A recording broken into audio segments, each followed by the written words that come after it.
करीब 24 दिन बाद इजराइल ने ईरान पर पलटवार करते हुए करीब 100 फाइटर प्लेन से हमला बोला। इजराइल ने शनिवार को ईरान पर एयर स्ट्राइक की। इस एयर स्ट्राइक में 100 लड़ाकू विमानों का इस्तेमाल किया गया। ईरान का कहना है कि उसे इससे ज्यादा नुकसान नहीं हुआ है। ईरान ने पुष्टि की है कि इजरायली हवाई हमले में उसके एयर डिफेंस फोर्स के 4 सैनिक जरूर मारे गए हैं।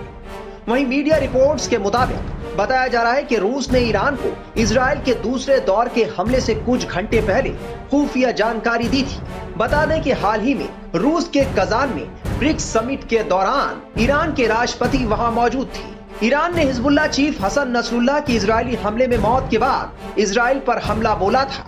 1 अक्टूबर को ईरान की ओर से करीब 200 मिसाइलों के जरिए इजराइल पर हमला बोला गया था। उस वक्त इजराइल ने कहा था कि वो सही वक्त पर इसका बदला जरूर लेगा। अब ईरान ने पुष्टि की है कि इजराइल ने तेहरान प्रांत के साथ साथ बाकी क्षेत्रों को निशाना बनाया है। तेहरान में धमाके सुनाई देने को लेकर ईरान ने कहा कि जो आवाज सुनाई दी वो ईरान के एयर डिफेंस सिस्टम के एक्टिव होने से आई है। फिलहाल इजराइल के पलटवार के बाद ईरान और इजराइल में तनाव बढ़ गया है। अब देखना होगा कि क्या ईरान इजराइल से बदला लेगा।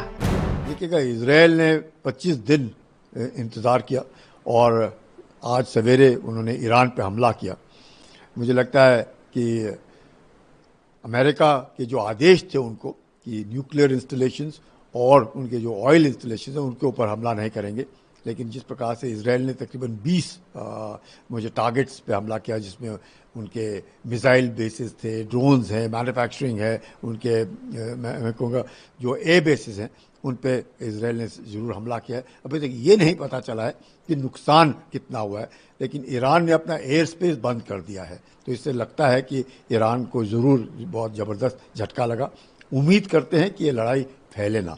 अगर फैल गई तो शायद इसके भयानक स्वरूप सबको पूरे विश्व में झेलने पड़ेंगे, क्योंकि ईरान अगर स्ट्रेट ऑफ हॉर्मुज़ जो है अगर वो बंद कर देता है किसी कारण से, क्योंकि लड़ाई अगर भड़कती है तो जो तेल के भाव हैं जो आज जो हैं मुझे लगता है इससे तकरीबन 3 गुना बढ़ जाएंगे। 150 से $200 प्रति बैरल अगर तेल के भाव बढ़ गए तो आप समझ सकते हैं कि पूरे विश्व में एक भयानक संकट पैदा हो सकता है। पिछली बार भी काफ़ी लंबा समय लड़ाई चली थी, इस बार क्या लगता है कि कब तक चलेगी और कैसे हल होगा इसको? देखिएगा, पहले इसमें जिस प्रकार से ईरान ने पहले हमला किया, उसके बाद फिर इजराइल ने हमला किया, पर वो 5 दिन के अंदर उनके जो S-300 एयर डिफेंस के थे उसको बर्बाद किया।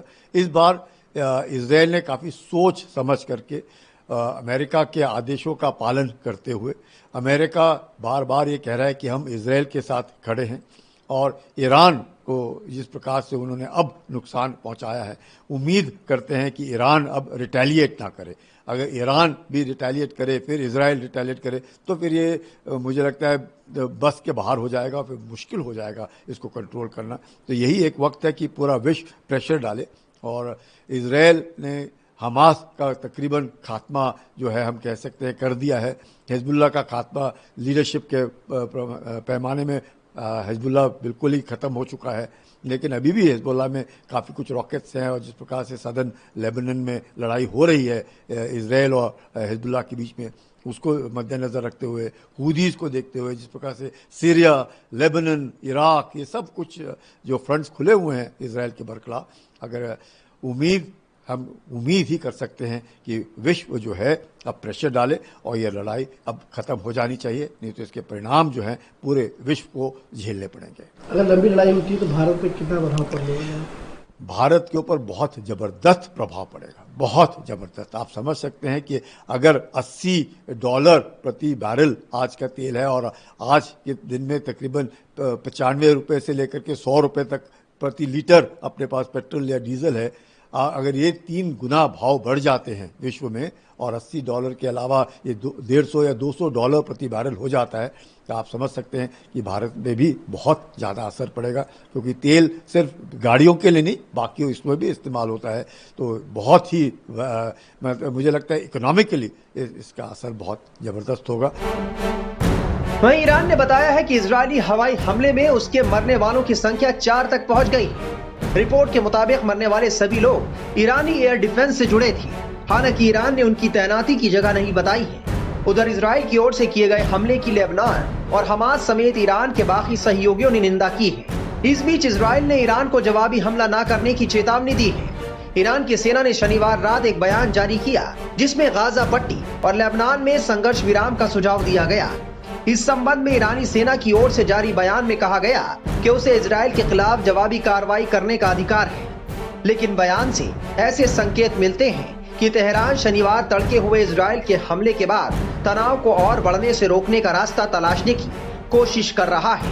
ईरान की सेना ने कहा कि इजराइल ने हमलों में इराकी हवाई क्षेत्र से तथाकथित स्टैंड ऑफ मिसाइलों का इस्तेमाल किया और ईरान के 3 प्रांतों में लक्ष्यों तक पहुंचने के लिए ये हथियार बहुत हल्के थे। ईरान इस हमले को कम महत्व देते हुए कह रहा है कि क्षेत्रीय शांति और सुरक्षा के प्रति उसकी जिम्मेदारियां हैं। वहीं इजरायली प्रधानमंत्री बेंजामिन नेतन्याहू ने कहा है कि इजराइल ने ईरान में अपने लक्ष्यों को राष्ट्रीय हितों के आधार पर चुना, न कि अमेरिकी आदेशों के आधार पर। उनकी ये टिप्पणी उन मीडिया रिपोर्ट्स के जवाब में थी जिनमें दावा किया गया था कि इजराइल ने अमेरिकी दबाव के कारण ईरानी गैस और तेल सुविधाओं पर हमला करने से परहेज किया था। अब सबसे बड़ा सवाल ये है कि इजराइल के इस हमले के बाद क्या ईरान पलटवार करेगा? अगर करेगा तो कब और कैसे?